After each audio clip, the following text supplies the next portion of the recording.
Voilà. Et comme nous sommes dans le système endocrinien, j'aimerais que tu regardes. Donc là, c'est très particulier, la découverte du docteur Fourtillon, à qui nous rendons hommage d'ailleurs, de cette fameuse valentonine qui est produite par les glandes pinéales, dont il a d'ailleurs élaboré des patchs, hein, et donc qui a une action régulatrice sur tous les cycles, voilà, y compris ceux du sommeil, une auto-guérison, et qui est un antidote également, apparemment, contre les inoculations. Alors j'aimerais que tu regardes toi, de ton côté, déjà si sa production elle, est suffisante ou pas, s'il est nécessaire de la stimuler, compte tenu de ces problématiques.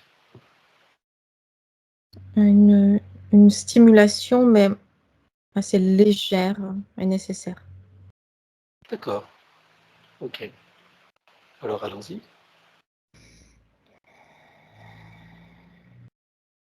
C'est fait. Voilà, donc tu vas la stabiliser, sécuriser, pérenniser. Oui. Voilà.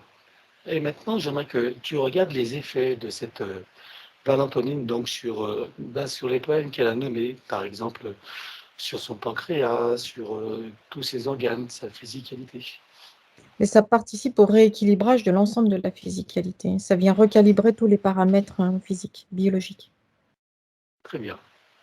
Donc, et effectivement, ça agit aussi sur les cycles. De quel cycle est-ce que tu parles? Ben, les cycles de sommeil et puis tous les cycles organiques, systémiques, etc. Oui, c'est comme un poste, c'est comme un poste de commande duquel ensuite partent en cascade d'autres commandes secondaires. C'est comme le poste de commande principal. Très bien. Et j'aimerais, pour aller un peu plus loin, pour rester sur cette, on va dire, cette mini-enquête, j'aimerais que tu regardes l'action que ça a sur, bon, elle n'est pas vaccinée, mais tu peux choisir une personne qui l'a été. Et j'aimerais savoir quelle action ça a sur, déjà, par exemple, l'oxyde de graphène. Alors, ça n'a pas une action directe sur cet élément-là en particulier, c'est une action globale sur toute la physicalité. Donc, ça a un effet de nettoyage et de rééquilibrage général. Donc, tout ce qui est déséquilibré, tout ce qui est incorrect, tout ce qui est ouais, c'est ça, en déséquilibre, en surcharge, ou tout ce qui est indésirable, euh, tout est chassé, et il y a un rééquilibrage général qui se met en place. D'accord, donc en gros, ça agit sur le fond, c'est-à-dire sur tous les systèmes et organes, qui permet Oui, les éliminations et le traitement. oui. D'accord, très bien. Alors, pour aller un peu plus loin, cette fameuse protéine spike qui est contenue dans cette injection, j'aimerais savoir comment ça agit par rapport à elle. Cette protéine qui facilite l'intégration du virus en pénétrant au cœur des cellules et de l'ADN. Mais sur elle en particulier ou en Non, général? non, non, tu prends toujours le même cas d'une personne inoculée, hein. Elle n'a pas été inoculée. C'est juste pour l'information, là, c'est pour le collectif. Ça Hmm. fera une enquête particulière. C'est comme un grappin.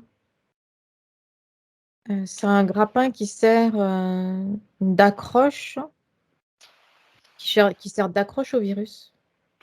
Là, tu parles de la protéine spike. Oui, Voilà. Ma question, c'est comment agit cette valentonine, justement, en relation avec la protéine qui, justement, permet l'accroche. ça vient lisser, si on reprend l'analogie avec le grappin, ça vient effacer. euh, ce- ce- Si on considère qu'un grappin est recourbé, ça vient placer droit et émousser la pointe du grappin. D'accord, ce qui veut que ça n'agrippe plus, quoi. C'est ça. Et qu'est-ce qu'elle devient, cette protéine, alors, une fois qu'elle n'agrippe plus? Elle finit par se dissoudre et être éliminée par le corps.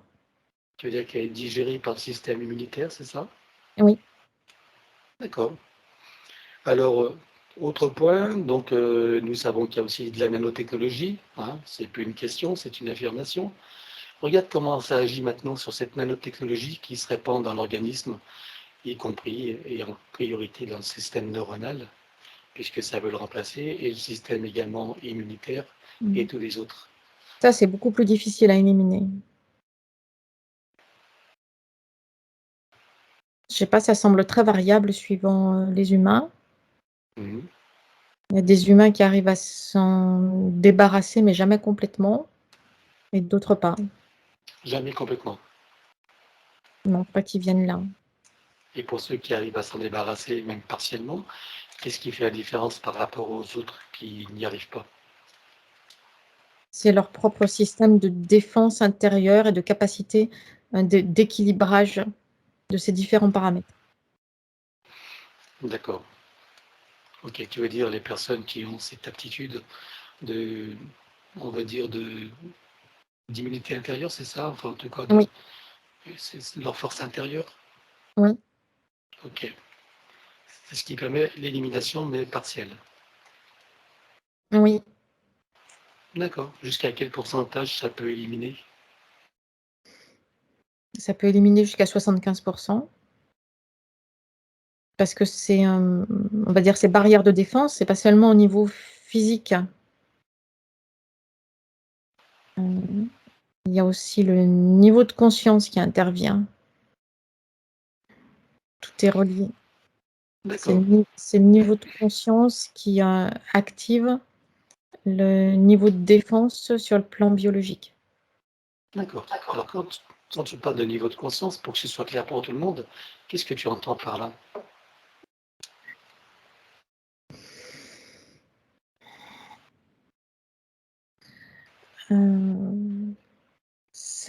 C'est difficile à expliquer.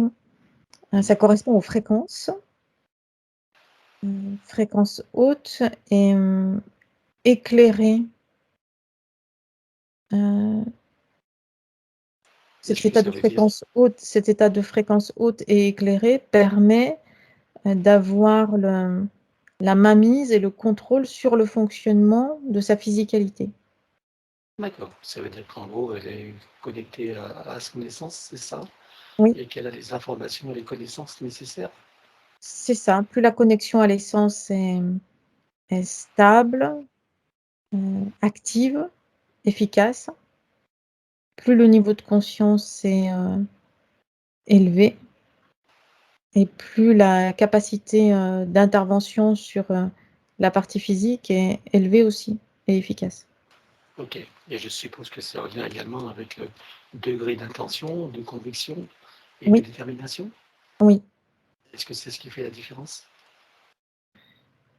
L'un ne va pas sans l'autre. L'un ne peut pas être actif sans l'autre. Ok. Alors, j'aimerais que tu regardes également sur, toujours par rapport aux inoculations, ça agit sur les corps subtils, nous le savons. Oui, Voilà. Est-ce que tu vois que avec donc ces valentonides, ça peut aussi agir sur des plans subtils? oui, parce que la partie physique interagit avec les parties subtiles et les parties subtiles interagissent avec la partie physique. Et Donc oui, que bien tu sûr. bien sûr. Est-ce que tu vois que ça va jusque ce qu'on appelle l'âme, et même voir au-delà? Oui, l'information passe jusque-là, oui. Ok.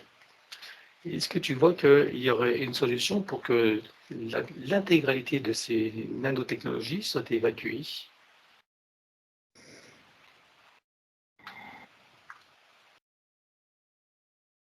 Dans l'état actuel de prise de conscience de l'humanité, non. Ok. Et pour une personne individuelle qui a la prise de conscience nécessaire, c'est possible. Cette personne-là ne se fera pas injecter. C'est vrai. C'est pas faux. Bonne réponse, hein, un bon point. Très bien. Ok. Bon, bien écoute, on va arrêter pour cette enquête. Voilà. Celle-ci sera partagée pour que ce soit. Euh, c'est bon. Donc, en ce qui concerne Brigitte, déjà, est-ce que tu peux installer une programmation donc, pour cette production de l'antonine pour qu'elle se fasse dans les doses nécessaires et à chaque fois qu'elle en a besoin, Oui, que ce soit stabilisé, sécurisé et pérennisé. oui. Voilà. Très bien. Donc on arrête là cette enquête que je partagerai.